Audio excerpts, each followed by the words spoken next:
20,000 Leagues Under the Sea by Jules Verne, 1870. Part 1, Chapter 17, An Underwater Forest. We had finally arrived on the outskirts of this forest, surely one of the finest in Captain Nemo's immense domains. He regarded it as his own, and had laid the same claim to it in the first days of the world the first men had to forests on land. Besides, who else could dispute his ownership of this underwater property? What other bolder pioneer would come, axe in hand, to clear away its dark underbrush? This forest was made up of big tree-like plants, and when we entered beneath their huge arches, my eyes were instantly struck by the unique arrangement of their branches, an arrangement that I had never encountered. None of the weeds carpeting the seafloor, none of the branches bristling from the shrubbery, crept or leaned, or stretched on a horizontal plane. They all rose right up toward the surface of the ocean. Every filament or ribbon, no matter how thin, stood ramrod straight. Fucus plants and creepers were growing in stiff, perpendicular lines, governed by the density of the element that generated them. After I parted them with my hands, these otherwise motionless plants would shoot right back to their original positions. It was the regimen of verticality. I soon grew accustomed to this bizarre arrangement, likewise to the comparative darkness surrounding us. The seafloor in this forest was strewn with sharp chunks of stone that were hard to avoid. Here, the range of underwater flora seemed pretty comprehensive to me, as well as more abundant than it might have been in the Arctic or tropical zones, where such exhibits are less common. But for a few minutes I kept accidentally confusing the two kingdoms, mistaking zoophytes for water plants, animals for vegetables. And who'd hadn't made the same blunder? Flora and fauna are so closely associated in the underwater world. I observed that all these exhibits from the vegetable kingdom were attached to the seafloor by only the most makeshift methods. They had no roots and didn't care which solid object secured them, sand, shells, husks, or pebbles. They didn't ask their hosts for sustenance, just a point of purchase. These plants are entirely self-propagating, and the principle of their existence lies in the water that sustains and nourishes them. In place of leaves, most of them sprouted blades of unpredictable shape, which were confined to a narrow gamut of colors consisting only of pink, crimson, green, olive, tan, and brown. There I saw again, but not yet pressed and dried like the Nautilus's specimens, some peacock's tails spread open like fans to stir up a cooling breeze, scarlet rose tangle, sea tangle stretching out their young and edible shoots, twisting streams of kelp from the genus Neurocytis that bloomed to a height of 15 meters, bouquets of mermaids' cups whose stems grew wider at the top, and a number of other open-sea plants, all without flowers. It's an odd anomaly in this bizarre element. As one witty naturalist puts it, the animal kingdom blossoms and the vegetable kingdom doesn't. These various types of shrubbery were as big as trees in the temperate zones, and the damp shade between them. There were clusters of actual bushes of moving flowers, hedges of zoophytes in which these grew stony corals striped with twisting furrows, yellowish sea anemone from the genus Caryophylla with translucent tentacles, plus anemone with grassy tufts from the genus Zoantheria, and to complete the illusion, minnows flitted from branch to branch like a swarm of hummingbirds, while there rose underfoot, like a covey of snipe, yellow fish from the genus Lepisocanthus, with bristling jaws and sharp scales, flying gurnards, and pinecone fish. Near 1 o'clock, Captain Nemo gave the signal to halt. Speaking for myself, I was glad to oblige, and we stretched out beneath an arbor of winged kelp, whose long, thin tendrils stood up like arrows. The short break was a delight. It lacked only the charm of conversation, but it was impossible to speak, impossible to reply. I simply nudged my big copper headpiece against Conseil's headpiece. I saw a happy gleam in the gallant lad's eyes, and to communicate his pleasure, he jiggled around inside his carapace in the world's silliest way. After 4 hours of strolling, I was quite astonished not to feel any intense hunger. What kept my stomach in such good mood, I'm unable to say. But in exchange, I experienced that irresistible desire for sleep that comes over every diver. Accordingly, my eyes soon closed behind their heavy glass windows, and I fell into an uncontrollable doze, which until then I had been able to fight off only through the movements of our walking. Captain Nemo and his muscular companion were already stretched out in this clear crystal, setting us a fine nap-time example. How long I was sunk in this torpor I cannot estimate, but when I awoke it seemed as if the sun was settling towards the horizon. Captain Nemo was already up, and I had started to stretch my limbs when an unexpected apparition brought me sharply to my feet. A few paces away, a monstrous meter-high sea spider was staring at me with beady eyes, poised to spring at me. Although my diving suit was heavy enough to protect me from the animal's bites, I couldn't keep back a shudder of horror. Just then, Conseil woke up, together with the Nautilus's sailor. Captain Nemo alerted his companion to this hideous crustacean, which a swing of the rifle butt quickly brought down, and I watched the monster's horrible legs writhing in dreadful convulsions. This encounter reminded me that other, more daunting animals must be lurking in these dark reaches, and my diving suit may not be adequate protection against their attacks. Such thoughts hadn't previously crossed my mind, and I was determined to keep on my guard.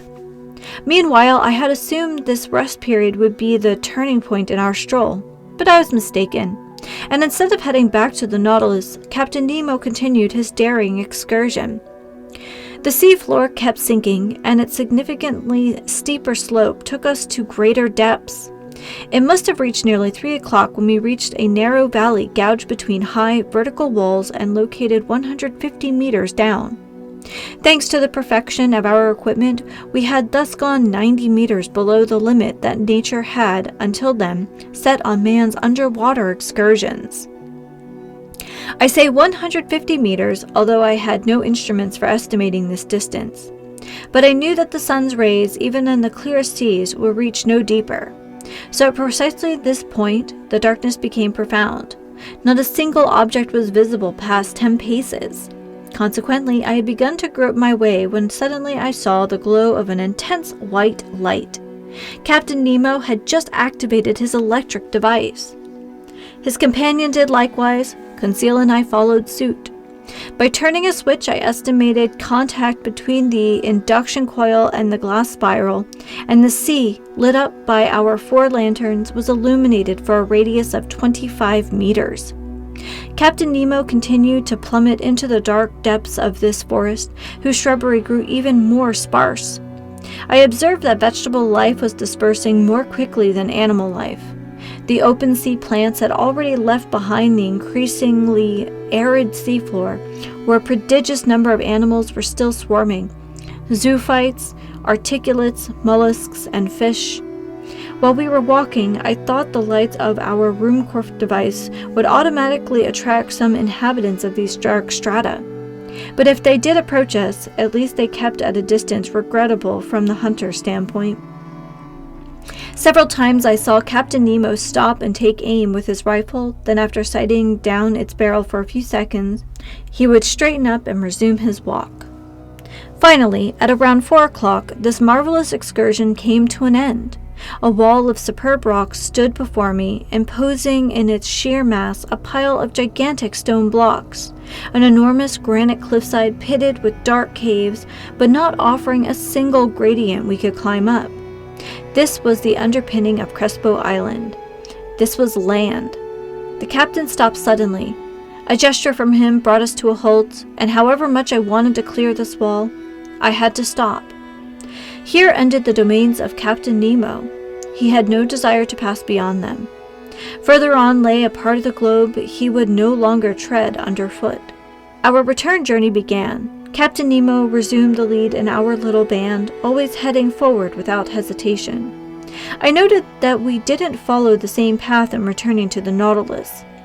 This new route, very steep and hence very arduous, quickly took us close to the surface of the sea. But this return to the upper strata wasn't so sudden that decompression took place too quickly, which could have led to serious organic disorders and given us to those internal injuries so fatal to divers. With great promptness, the light reappeared and grew stronger, and the refraction of the sun, already low on the horizon, again ringed the edges of various objects with the entire color spectrum. At a depth of 10 meters, we walked amid a swarm of small fish from every species, more numerous than birds in the air, more agile too, but no aquatic game worthy of a gunshot had yet been offered to our eyes. Just then I saw the captain's weapon spring to his shoulder and track a moving object through the bushes. A shot went off, I heard a faint hissing, and an animal dropped a few paces away, literally struck by lightning. It was a magnificent sea otter from the genus Anhydra, the only exclusively marine quadruped. 1.5 meters long, this otter had to be worth a good high price. Its coat, chestnut brown above and silver below, would have made one of those wonderful fur pieces so much in demand in the Russian and Chinese markets. The fineness and luster of its pelt guaranteed that it would go for at least 2,000. I was full of wonderment at this unusual mammal, with its circular head adorned by short ears, its round eyes, its white whiskers like those on a cat, its webbed and clawed feet, its bushy tail. Hunted and trapped by fishermen, this valuable carnivore has become extremely rare, and it takes refuge chiefly in the northern parts of the Pacific, where in all likelihood its species will soon be facing extinction. Captain Nemo's companion picked up the animal, loaded it onto his shoulder, and we took to the trail again. For an hour, plains of sands unrolled before our steps. Often the seafloor rose to within 2 meters of the surface of the water. I could see then our images clearly mirrored on the underside of the waves, but reflected upside down. Above us there appeared an identical band that duplicated our every movement and gesture. In short, a perfect likeness of the quartet near which it walked, but with heads down and feet in the air. Another unusual effect. Heavy clouds passed above, forming and fading swiftly, but after thinking it over, I realized that these so-called clouds were caused simply by the changing densities of the long ground swells, and I even spotted the foaming whitecaps that their breaking crests were proliferating over the surface of the water. Lastly, I couldn't help seeing the actual shadows of large birds passing over our heads, swiftly skimming the surface of the sea. On this occasion, I witnessed one of the finest gunshots ever to thrill the marrow of a hunter. A large bird with a wide wingspan, quite clearly visible, approached and hovered over us. When it was just a few meters above the waves, Captain Nemo's companion took aim and fired. The animal dropped, electrocuted, and its descent threw it within reach of our adroit hunter, who promptly took possession of it. It was an albatross of the finest species, a wonderful specimen of these open seafowl. This incident did not interrupt our walk. For 2 hours we were sometimes led over plains of sand, sometimes over prairies of seaweed that were quite arduous to cross.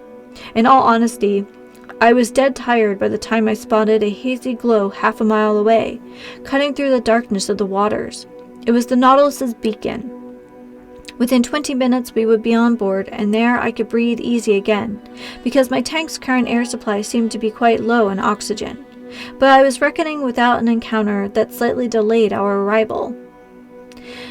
I was lagging behind some 20 paces when I saw Captain Nemo suddenly come back toward me. With his powerful hands he sent me buckling to the ground, while his companion did the same to Conseil. At first I didn't know what to make of this sudden assault, but I was reassured to observe the captain lying motionless beside me. I was stretched out on the seafloor directly beneath some bushes of algae, when I raised my head and spied 2 enormous masses hurtling by, throwing off phosphorescent glimmers. My blood turned cold in my veins. I saw that we were under threat from a fearsome pair of sharks.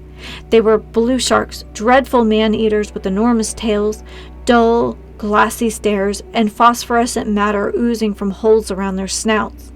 They were like monstrous fireflies that could thoroughly pulverize a man with their iron jaws.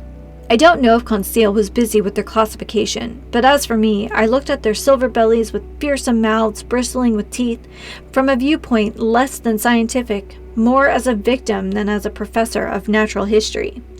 Luckily, these voracious animals have poor eyesight. They went by without noticing us, grazing us with their brownish fins, and miraculously we escaped a danger greater than encountering a tiger deep in the jungle.